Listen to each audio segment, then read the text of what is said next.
Boa noite a todos. Sejam bem-vindos a mais uma palestra virtual do nosso Centro Espírita André Luiz do Guará.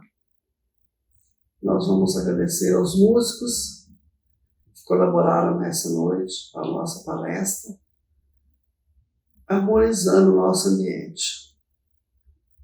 Vamos, neste momento, também dizer que aqueles que desejarem coloquem suas águas para serem fluidificadas durante a palestra. E vamos, neste momento, fazer a nossa prece de abertura dos nossos trabalhos nessa noite. Jesus, bom, amado e divino Mestre Senhor, neste momento em que nos encontramos, para te agradecer por tudo que tem feito por nós, principalmente por essa oportunidade de estudar a nossa amada doutrina espírita, codificada por Allan Kardec, onde nós a cada dia vamos aprendendo mais um pouquinho. Então vamos neste momento dizer: Senhor Jesus, neste momento nós vos agradecemos por tudo que nos tem dado e vos rogamos nessa noite a paz, a harmonia, a todos os nossos companheiros de jornada, mas principalmente a nossa cidade Brasília, aos nossos governantes, aos nossos trabalhadores da Seara, que neste momento possa cada um estar ligado ao Pai espiritual. E nessa prece de abertura, nós vamos pedir a proteção para esses trabalhadores incansáveis que vêm lutando dia a dia para que o mundo seja melhor, para que possamos a cada dia mais nos darmos as mãos, nos sentirmos mais unidos, nos sentirmos, Senhor, com vontade de nos melhorar. Te agradecemos, Pai, por tudo e dizemos: Pai nosso que estais no céu, santificado seja o vosso nome, venha a nós o vosso reino, seja feita a vossa vontade, assim na terra como no céu. O pão nosso de cada dia dai-nos hoje, Senhor. Perdoa, Pai, as nossas ofensas, assim como nós perdoamos a quem nos tem ofendido. Não nos deixeis cair em tentação, mas livrai-nos, Senhor, de todos os males, porque só em Ti vive o poder, o reino e a glória para todos sempre. Obrigado, Senhor. Obrigado, Jesus. E vamos, neste momento, passar a palavra para o nosso irmão palestrante da noite, trabalhador da Casa Espírita Casa do Caminho do Guará 2, Ailton Carvalho, que pertence à nossa casa de oração, Casa do Caminho. Seja bem-vindo mais uma vez à nossa casa, que assim seja. Caríssimos e caríssimas que nos ouvem nesses instantes, que Jesus nos abençoe e nos fortaleça sempre. O nosso tema é sobre pedagogia espírita. E eu me lembro de uma história muito interessante de uma pessoa que ateia e tinha um sério problema em sua residência porque ele tinha uma filha doente. E ele já havia procurado vários especialistas e, sem obter êxito na cura da doença que a filha tinha. E algo que marcou muito a vida dessa pessoa é porque ela tinha um amigo que era espírita. E esse amigo, observando o sofrimento, né, ele se calou diante da situação, sem dar nenhum direcionamento e sem falar da doutrina. E essa pessoa já desesperada, tentando entender o que estava acontecendo com a sua amada filha, ele então adentra uma casa espírita e, a partir dali, ele tem todo um direcionamento. Parece que ele fala que ele estava buscando por aquilo há muito tempo, né? E ele então volta para aquele seu amigo e disse assim: olha, eu estou um pouco revoltado com você, porque na realidade você tem um grande tesouro. Você possui um tesouro enorme, um tesouro maravilhoso, um rico tesouro, que é o espiritismo. Mas, no entanto, você é muito egoísta, porque você guarda esse tesouro para você. Você não sabe distribuir um tesouro maravilhoso, um tesouro magnífico deste. E eu estava passando por um problema, você se calou. Talvez se você tivesse me falado a respeito, o meu sofrimento teria sido menor. Diante dessa história, né, da fala dessa pessoa, me veio sempre aquela concepção de que nós espíritas, às vezes, somos extremamente egoístas, porque é como se nós guardássemos somente para a gente esse tesouro, essa maravilhosa doutrina, este consolador prometido pelo Mestre Jesus, né? Porque vem-me sempre a concepção e o entendimento, por que que nós não levamos a doutrina espírita para dentro de um ambiente escolar? Por que que nós não divulgamos a doutrina dentro de uma escola? Eu falo escola, porque eu trabalhei 23 anos na Secretaria de Educação, me aposentei este ano, e como orientador educacional, né, um profissional que tentava entender problemas comportamentais dos alunos e a partir dali dar um direcionamento, muitas vezes eu segurava, eu sei que não é uma coisa fácil, né, porque a gente sabe que o Estado é laico, a escola é laica, a gente não, dependendo da maneira como a gente vai falar de uma determinada religião, né, uma determinada doutrina, há uma interpretação às vezes muito pessoal e acaba gerando certos conflitos. Mas eu tive muitos casos assim que eu falava da doutrina, né. Eu me lembro até de uma história de um aluno que nós tínhamos lá na escola e esse aluno, transtornos de conduta, comportamentos seríssimos, agressivo, ele batia em todo mundo e os pais, durante muito tempo, buscando um laudo para aquela criança, sem conseguir encontrar um diagnóstico claro. E por último, né, já depois de muito tempo, eu solicitei ao pai: "Olha, vocês", falei com o pai, né, pessoalmente, perguntei: "Você já procurou uma casa espírita?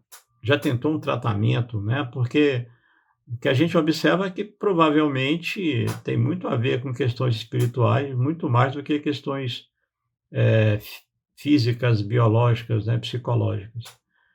Então, estou dizendo isso, eu conheço uma, se você quiser eu te indico. E o pai, no princípio eu percebi que ele ficou meio receoso, eu falei com ele, assim, eu e ele conversando, né, na minha sala, e hoje, depois de certo tempo, ele é meu colega de doutrina, né, ele é nosso colega aqui no Grupo Espírita Casa do Caminho, a casa que eu frequento.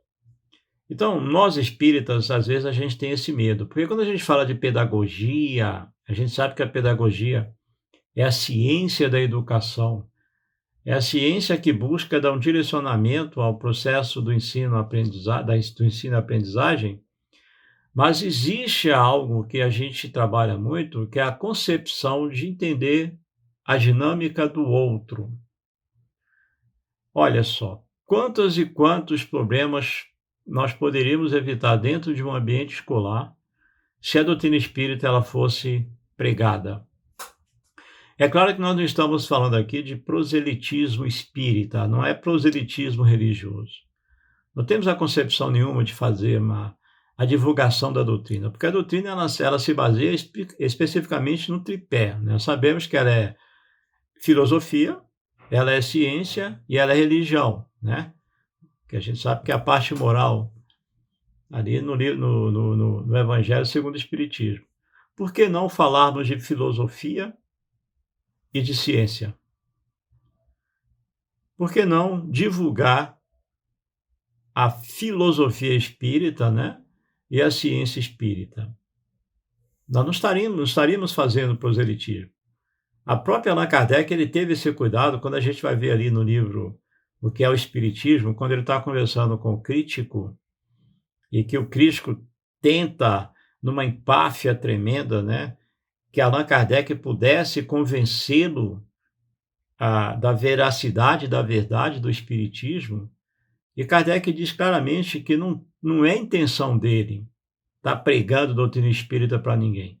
Não tem intenção nenhuma de fazer prosélitos, né? Então, a ideia de Kardec, quando Kardec fala claramente, é isso: a gente tem que divulgar a doutrina, mas sem necessariamente nós estarmos fazendo uma doutrinação, sem que estejamos fazendo uma catequização de uma evangelização. Então, nós podemos sim levar a pedagogia espírita não somente para um ambiente escolar, porque o interessante da pedagogia, a pedagogia hoje, como ciência da educação, ela se aplica na escola, ela se aplica no ambiente familiar, ela se aplica em empresas, ela se aplica nos hospitais, ela se aplica em qualquer ambiente. A pedagogia como ciência da educação, né? E a gente entende educação, porque quando a gente fala de escola, né, a primeira coisa que vem à cabeça é especificamente o intelecto. Isso é a questão da instrução, e Kardec fala muito bem disso, fazendo um divisor, uma separação entre o que é educação e o que é instrução, porque a instrução, ela desenvolve o intelecto, a educação desenvolve o ser espiritual, né? Então, a educação é um processo transformador. Claro que ela vem a partir da intelectualização, mas ela é um processo transformador. Então, quando nós falamos de pedagogia como ciência da educação, nós estamos falando de um processo de transformação. Nós estamos falando de algo que vai mexer com toda a estrutura do ser espiritual. É o pensamento de Pestalozzi, quando ele fala que a educação é o crescimento, é a transformação, é o desenvolvimento integral e harmônico de todas as potencialidades do ser. Por isso é que o espírito ele passa por essa fase infantil. No Livro dos Espíritos, Kardec fala dessa possibilidade, porque se nós começarmos desde a mais tenra idade, desenvolvermos valores em nossas crianças, né? Valores em nossos alunos, nós teremos adultos menos preconceituosos, menos agressivos, mais amorosos, né? Mais compreensivos e com outros valores que nós queremos incutir nos mesmos. O grande problema nosso hoje é que nós temos alguns pensamentos, né? Alguns pensadores espíritas, e que eu chamo normalmente de pensadores radicais. Eles dizem que a doutrina espírita, a doutrina espírita não pode ser levada a esses ambientes fora do centro espírita, porque seria violar consciência, né? Como se a gente estivesse ali, ao falar da doutrina espírita, nós estivéssemos ali impondo uma determinada religião. Olha que interessante. Kardec, quando ele codifica a doutrina espírita, ele traz um termo novo, porque o espiritismo ele é universal. Ele não é específico, a doutrina não é específica do espírita. É para quem quiser. Então, a doutrina espírita é universal. Os espíritos também, né, são universais. Ninguém pode ter a pecha, né, ou a ideia de dizer e trazer para si a ideia de possuir especificamente, ser dono, aliás, do espiritismo, ou ser dono dos espíritos. Não, são universais. Então, sendo universais, né, o espiritismo, tanto quanto os espíritos, podemos levá-los a qualquer lugar. Podemos estar aplicando-os qualquer situação, para quem quiser ouvir. E por que não levá-los à escola? Por que não aplicá-los, né? Mostrá-los a quem realmente precisa? Porque nós já temos esse tesouro, nós já possuímos. Então, se é um tesouro que está nos fazendo bem, por que não nós não dividirmos com outras pessoas? Então, nós nos calamos, percebemos tantas e tantas e tantas necessidades dentro do ambiente escolar, dentro de um hospital, dentro de uma empresa. Não, mas se quiser, aí a gente geralmente tem um pensamento assim: mas eu sou espírita, então, se essa pessoa quiser entender o que está acontecendo, que vá buscar a casa espírita.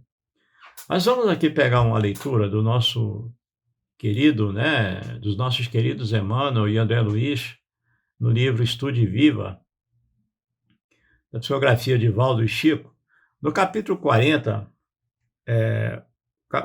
a mensagem Socorro Oportuno, Chico, Emmanuel e André, eles nos apresentam uma ideia muito bacana sobre, na realidade, a divulgação da doutrina espírita.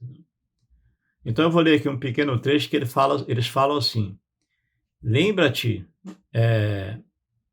lembra-te deles, os quase loucos de sofrimento, e trabalha para que a doutrina espírita lhe estenda socorro oportuno.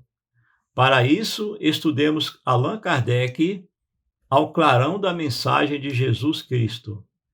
E seja no exemplo ou na atitude, na ação ou na palavra, recordemos que o Espiritismo nos solicita uma espécie permanente de caridade, a caridade da sua própria divulgação. Divulgar a doutrina espírita, como alguns falam, né? Talvez seja a maior caridade que nós podemos fazer para essa maravilhosa doutrina. Porque se ela faz bem para mim, ela tem que fazer bem para outros. Eu tenho que aprender a dividir aquilo que está me fazendo bem. Dar oportunidade para que faça bem também a outras pessoas. E, no entanto, a gente acaba se calando, porque a gente tem medo, né? Nós temos medo de nos intitularmos espíritas. A gente tem medo no nosso ambiente de trabalho, no nosso ambiente social, às vezes no ambiente familiar. A gente tem medo de dizer que somos espíritas, né? Então é melhor a gente se calar, que as pessoas não percebam o quão a doutrina espírita está me fazendo bem. Então, eu acabo sendo uma pessoa egoísta. Então, a pedagogia espírita, como eu estou dizendo, não é fazer proselitismo do espiritismo, mas é mostrar, dentro do ambiente em que eu me encontro, dentro do ambiente onde ela vai ser aplicada, o que eu sou. Por que nós estamos aqui? Por que nós sofremos? Por que fulano A é dessa forma, fulano B é da outra forma? Por que tantas desigualdades sociais? Por que Deus? Porque aí, quando a gente mostra a doutrina, a gente desconstrói aquele conceito, né, que muitas pessoas têm de Deus, que é um ser vingativo, perverso, que não perdoa, porque a gente vai falar de algo claro. Se nós entendermos bem, por exemplo, na questão 115 do Livro dos Espíritos, e aí a gente poderia, né, dentro de uma aula, dentro de um trabalho, num ambiente escolar, num ambiente de empresa, de hospital, enfim, aonde a gente tiver a possibilidade. Então a gente trabalha essa questão, né? Quando Kardec questiona os espíritos amigos, se Deus criou uns bons e outros maus, né? Ou seja, Deus criou alguns para o bem e outros para a maldade, enfim. E aí a resposta ela é muito clara, né? Porque a pessoa vai entender que todos nós fomos criados da mesma maneira, simples e ignorantes. O processo de vivência atual tem a ver com vidas passadas, porque a própria reencarnação, né, que nós sabemos que não é uma criação da doutrina espírita, é uma lei natural, é uma lei de Deus, já existe desde que mundo é mundo. Hoje, se a gente for ver estudos, né, principalmente de dois grandes estudiosos, Dr. Ian Stevenson e Dr. Erlendur Haraldsson. Dr. Ian Stevenson já é falecido, eram dois, né, são dois parapsicólogos que estudam, porque Dr.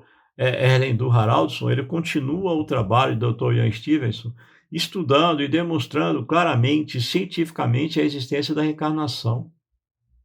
Então, não é um ensinamento especificamente, né, do espiritismo e das filosofias orientais, não. Já é um estudo da própria ciência que demonstra claramente que a reencarnação existe. Então, se você pega essa questão 115, mostrando que pelas reencarnações nós vamos construindo o nosso mundo, né, onde nós estamos habitando, seja o mundo material, tanto quanto o mundo íntimo, nós vamos desconstruindo essa ideia de Deus perverso, de um Deus parcial, de um Deus vingativo, de um Deus que não perdoa. Porque quem não conhece, né, a ideia de Deus, quem é esse Deus? Então a doutrina espírita, a filosofia espírita, ela tem resposta para tudo. E por que que nós não podemos levar essas perguntas e respostas para um ambiente escolar, para um ambiente hospitalar, para uma empresa, para que as pessoas entendam Deus, conforme Kardec nos apresenta na questão primeira dessa obra magnífica do Livro dos Espíritos, né, o que é Deus, a inteligência suprema, a causa primária de todas as coisas. Então, esses radicais espíritas, assim, desculpa eu estar utilizando essa nomenclatura, porque eu conheço alguns, né? Eu já ouvi até alguns espíritas dizerem assim que quando a gente se propõe a fazer a campanha Alta de Souza na chuva, nós estamos demonstrando que nós somos radicais, então não temos que ser radicais. Olha, então, tipo assim, é como se a doutrina espírita ela tivesse que ter todo um cuidadinho, só naquele cantinho, só naquele local, seguindo aquela metodologia específica mesmo, né, de pensamentos de alguns pseudos espíritas. Então, ela acaba não ganhando corpo, não ganhando a dimensão que ela necessita. Esse mundo só vai ser transformado não é porque a doutrina espírita é religião do futuro, não. Porque a doutrina espírita é futuro das religiões, porque a religião do Cristo é amor. A religião do Cristo é o perdão. Jesus nos ensinou a conviver, que hoje é uma base da educação para o século XXI, conforme preceitua a ONU. O que é o conviver? É aprender a conviver com si mesmo e aprender a conviver com o outro. Imagine isso dentro do ambiente escolar. Imagine isso dentro de um ambiente empresarial, de um ambiente de hospital, de um ambiente social, enfim, né? De um ambiente familiar. O aprender a conviver, a respeitar as diferenças, a respeitar o outro, né? A deixar de lado os preconceitos que são enormes, que graçam ainda dentro da gente, esses enormes conflitos que nós temos na atualidade, pela dificuldade que nós temos de aceitação do outro, do jeito que ele é, da maneira que ele pensa, do jeito que ele age. Estamos sempre ali apontando o dedo. Então, a doutrina espírita, ela seria uma maneira de lidar com esses conflitos que graçam principalmente dentro do ambiente escolar. Porque o problema da pedagogia tradicional, ela infelizmente hoje, da maneira como ela é aplicada, ela mais exclui do que inclui. Ela mais exclui do que inclui. Apesar de que nós estamos trabalhando hoje dentro da visão da inclusão, né? A inclusão social e a inclusão educacional. Então, essa pedagogia, e nós sabemos que o maior pedagogo que nós já tivemos hoje, nós conhecemos, foi Jesus. E Jesus ele dá um exemplo muito claro para os seus discípulos, né, os seus apóstolos, quando ele pede para ser chamado de mestre, porque mestre é aquele que ensina, mas acima de tudo exemplifica. E aí Jesus nos permite que venha um pedagogo, né, que nós não podemos conhecê-lo pessoalmente, nem vê-lo, que é o Espírito de verdade, trazer essa verdade da doutrina através de um grandíssimo pedagogo também, que foi Allan Kardec. E aí Allan Kardec traz essa ideia da pedagogia, do amor, da pedagogia da afeição, da afetividade, da pedagogia do entendimento, né, da pedagogia do perdão.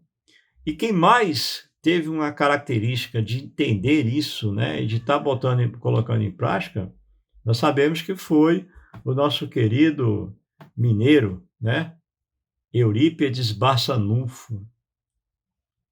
Então, Eurípides Barçanufo, na nossa concepção hoje, ele foi o primeiro a demonstrar a ideia da pedagogia espírita, porque ele com 22 anos, ele criou um colégio lá em Sacramento que tinha um direcionamento católico. Então, era um direcionamento que primava pelo castigo, pelo merecimento, né, pelas recompensas, E isso com 22. Quando ele torna espírita, aos 27, ele funda a primeira escola espírita, que é o Colégio Allan Kardec, lá em Sacramento. Mas o inverso daquilo que ele colocava no Colégio Sacramento. Ali ele coloca exatamente a pedagogia do amor, a pedagogia da afetividade e a pedagogia da liberdade. Ele quebra todos aqueles paradigmas existentes dentro da pedagogia tradicional e mostra um outro tipo de ensinar, aonde o aluno ele era o centro, né? Porque na pedagogia tradicional o centro é o professor. E nessa pedagogia criada pelo Eurípides Barçanufo, o centro é o aluno. Então tudo veste para o aluno. Então o aluno ele passa a participar, ele tem uma liberdade para falar, ele tem uma liberdade para agir, né? Ele participa do processo do ensino-aprendizagem, porque até então enquanto essa pedagogia centrada no professor, ele é simplesmente um objeto, né? Porque a gente sabe que dentro de uma escola se discute muito a ideia da aprendizagem, mas não discute o processo da ensinagem. E Eurípides tinha essa visão, porque a premissa do Eurípides era que, de uma forma ou de outra, todos os seres humanos aprendem, respeitando o seu tempo, respeitando o seu modo, a sua maneira, porque nós não aprendemos da mesma maneira. Observe um ambiente escolar numa sala de aula. Enquanto uma criança ela aprende, né, num estalar de dedo, tem uma outra que demora um tempo mais, outra um tempo mais, outra um tempo mais. Porque um grande problema hoje que a escola vivencia dentro dessa pedagogia tradicional e que me preocupava muito enquanto orientador educacional, é essa busca incessante por um laudo, né. Então, hoje a criança ela deixa de viver, às vezes, a ideia da infantilidade, né. Ela deixa de ser criança, às vezes, porque ela não dentro do ambiente escolar, ela se torna, ela fica muito presa, ela não consegue expressar essa condição de ser criança, porque quando ela, dentro de um processo normal do ser criança, ela foge àquele padrão pré-estabelecido dentro do ambiente escolar, algumas pessoas verão aquilo ali e dirão que é uma criança que precisa de um laudo, né, principalmente quando é a criança extremamente agitada. Hoje a gente sabe, eu tive a possibilidade de ver muitas crianças que são laudeadas com a hiperatividade, né, o TDAH, e aí tomando Ritalina ali, porque a gente sabe que é a droga da obediência. Então, Eurípides teve essa ideia, né, tanto é que é uma precursora hoje da pedagogia espírita, que é a Dora Encontre, ela foi entrevistada, certa feita, para falar, porque ela tem doutorado em pedagogia, né, ela é pedagoga e fez o doutorado dela na área de educação. E a tese de doutorado dela foi sobre Eurípides, a pedagogia espírita, olha que interessante, né. E ela foi entrevistada, o entrevistador perguntou a ela por que a escolha de Eurípides Barçanufo para ser né, um dos focos da sua tese de doutorado. E ela responde porque com a criação do Colégio Allan Kardec, ele seria o novo modelo de educação. E na tese dela, ela analisou essa herança que ela veio de Sócrates, né, passando ali por Platão, Comênios, Pestalozzi, até chegar em Kardec. E mostrando depois como essa pedagogia espírita ela foi desenvolvida no Brasil. Porque começou com Eurípides, em 1907, né, quando ele abre a escola Allan Kardec, e passando por outros pensadores, como o nosso querido Ney Lobo e o próprio Herculano Pires, na década de 60, na década de 70 ali, realizando congressos, seminários e formação de professores, eles apresentam a ideia de uma pedagogia espírita, a ideia de uma maneira, uma forma diferente de fazer o processo educacional.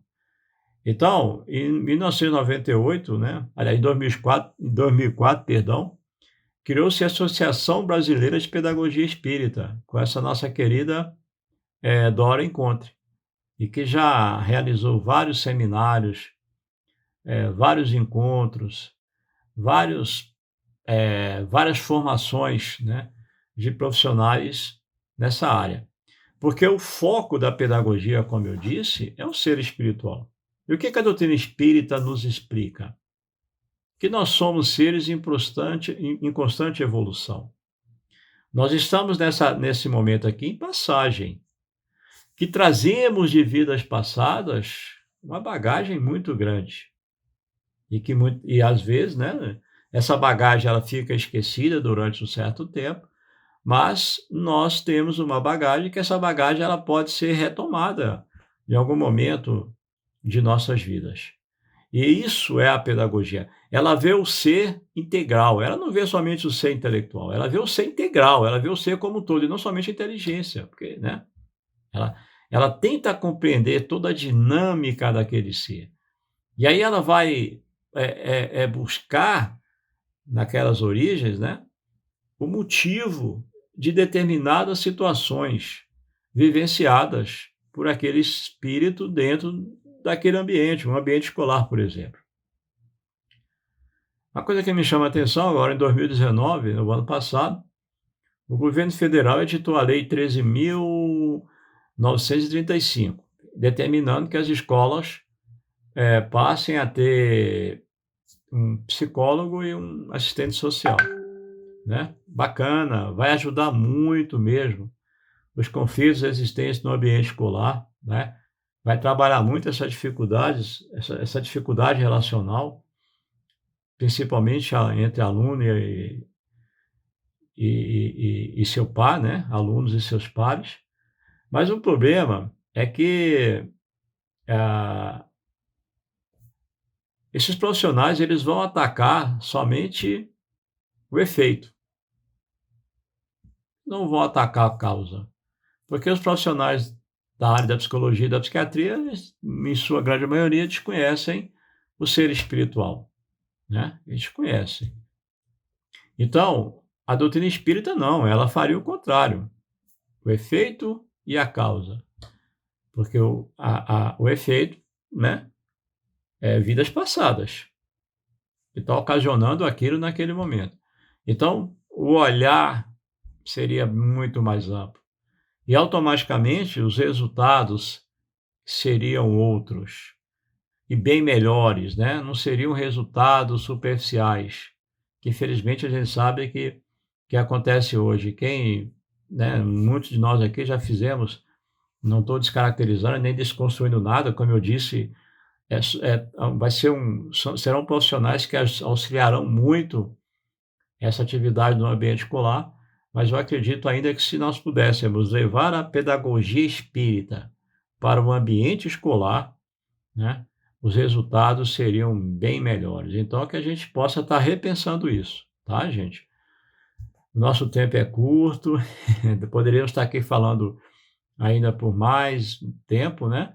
Mas, infelizmente, já ultrapassamos aí alguns segundos. E eu agradeço muito a casa pela oportunidade de aqui estar conversando com vocês e que Jesus possa nos abençoar hoje e sempre, né? Fiquem com Deus e, mais uma vez, obrigado pela oportunidade. Então, vamos, nesse momento, agradecer a Deus por essa oportunidade, agradecer o nosso palestrante da Casa do Caminho, do Jecan Ailton, e todos que conosco estiveram nesse momento. Vamos lembrar que as nossas palestras são às quarta-feira, 19h30, e domingo às 17h, todas virtual. E dizer: Jesus, bom e amado Mestre, proteja e ampara todos nós, a todos aqueles que estão necessitados, a toda a nossa cidade, ao nosso país e ao mundo. Fique conosco, Senhor. Abençoe a todos, hoje, agora e sempre. Que assim seja.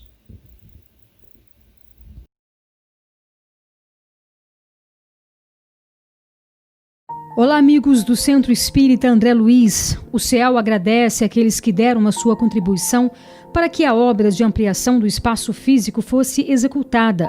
Solicitamos que os nossos colaboradores continuem nos apoiando para que possamos cumprir nossos compromissos com os salários dos funcionários que cuidam da manutenção e segurança da nossa casa e também as despesas com água, energia elétrica, material de limpeza e etc. As doações podem ser de qualquer valor e podem ser via conta bancária ou na secretaria pela manhã. Mais informações no nosso site www.cealdf.org.br.